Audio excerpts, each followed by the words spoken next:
Vince Lombardi, the late former coach of the Green Bay Packers, was once quoted as saying, "Fatigue makes cowards of us all."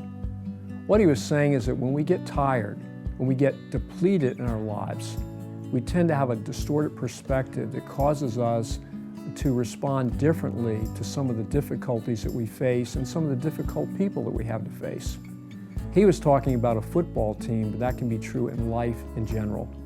In the Old Testament of the Bible, the prophet Elijah, after a great victory over some evil prophets, ran several miles to the city of Jezreel. By the time he got there, however, he was depleted physically, emotionally, and spiritually. His whole perspective on life was different.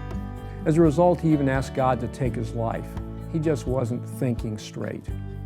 We all have times when we get depleted, and as a result of becoming depleted of our own resources, we don't respond the same way to the difficulties and the challenges of life that we normally would. I've learned that in my life, two of the times that happens is right after a great mountaintop experience, when something terrific has happened.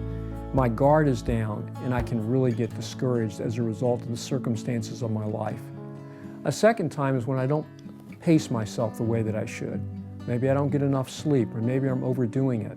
And when that happens, again, I deplete myself and I get a perspective that really isn't pleasing to God.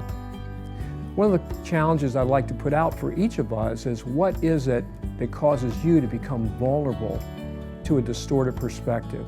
What is it that causes you to become depleted so that you don't see things the way you normally see them? Take some time today to evaluate and assess your own life and to set up a plan to help you to prevent those situations or help you to deal with them when they do come.